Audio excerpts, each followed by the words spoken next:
Back in 11 June, CCP released the Equinox expansion intended to rejuvenate nullsec by making extensive changes to resource requirements and allocation for everything from ansiblexes and sovereignty upgrades. It introduced new ships, new resource harvesting structures, and a lot of new headaches. There was cautious optimism when it was first announced, but when changes started hitting, there was widespread criticism. You see, in terms of mechanics and design, CCP's answer to any sort of bloat is scarcity. Now at first that may seem sensible. If your faucets, that is, the things that pour money and resources into the game universe, are too strong, then you need sinks, or things that pull money and resources out of the game universe to match the faucets, right? The problem is that for years now, CCP has taken a multi-tiered approach where they shut off faucets, create new sinks, and create barriers to access to the remaining faucets. This approach to design is referred to by players simply as scarcity. Now, in the real world, scarcity can provoke conflict as people, fearful of going without, try to grab as much of whatever it is they can, while others might see an opportunity for profit and try to hoard it in attempts to then sell it at a high markup. The problem is, EVE Online is a video game, and while players will tolerate some grind, especially MMO players who are accustomed to grind, if you continually add more grind and complexity to the most basic mechanics of play, then you're effectively throwing a massive wrench in the gears that make the whole thing turn. Essentially, everyone in nullsec hated the Equinox expansion. There was no shortage of complaints, and you can check my previous videos to learn more about some of those criticisms. I heard that something like 30% of subscribers did not renew after Equinox released, though I have no corroborating evidence to support it, so that remains an unsubstantiated rumor.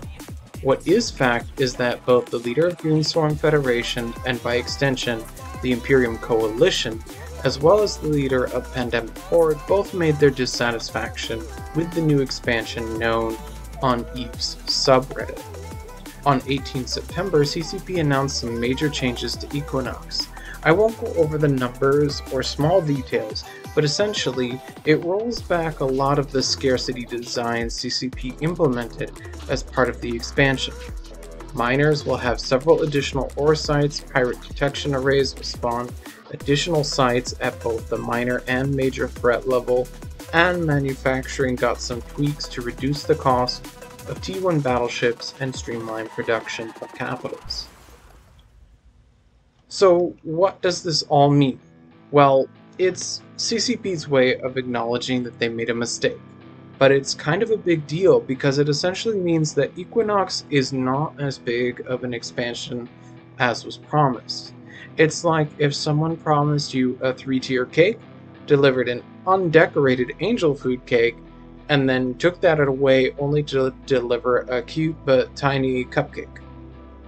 Thank you for the cupcake, but you had promised a 3-tier cake, so my expectations were a lot higher than a cupcake could fulfill. This is not wholly surprising. As I noted in my last video about EVE Frontier, CCP has a bad habit of overpromising and under-delivering. It's so universally known that in every corporation alliance that I've been in, from EVE University to No Vacancies to Brave, people have a general distrust of CCP and even some contempt. Now, players being angry and hating the developers is something that is normal when change happens. Change can really suck sometimes, especially when it's a balance change to a game that you really enjoy. If your favorite thing in the game gets nerfed or removed, you might have some feelings about it.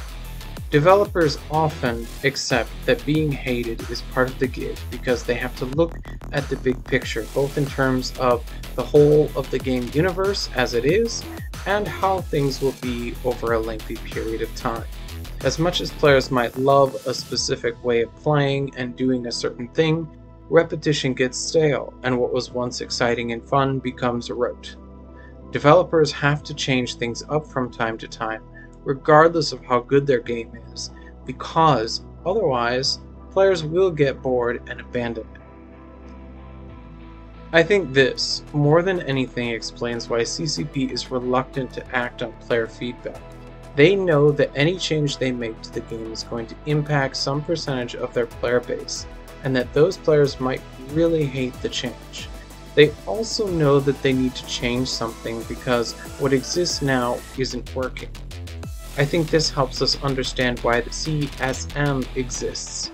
From CCP's point of view, if they can funnel feedback through the CSM representatives, they could potentially get the feedback that they need from players without having 1,000 screaming players in their ear.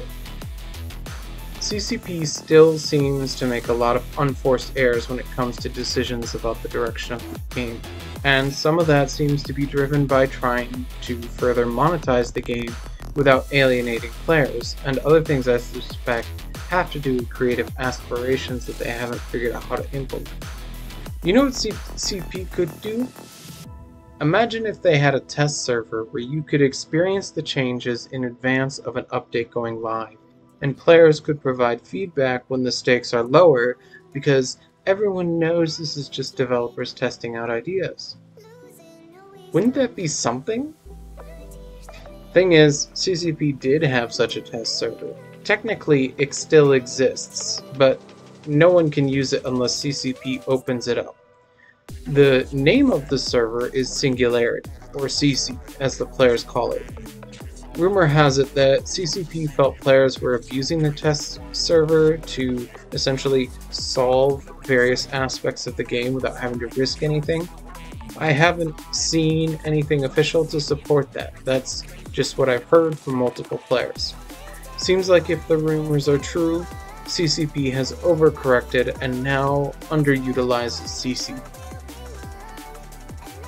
Imagine if we had been able to test out the Equinox expansion prior to its release. It might not have changed the fact that players hated it, or that it was the wrong direction for the game, but it might have saved CCP the embarrassment of having to roll back a huge portion of the changes they made. That's it for this video. If you like my videos, be sure to like, share, and subscribe to the channel to stay updated when I release a new one. Fly dangerously, folks!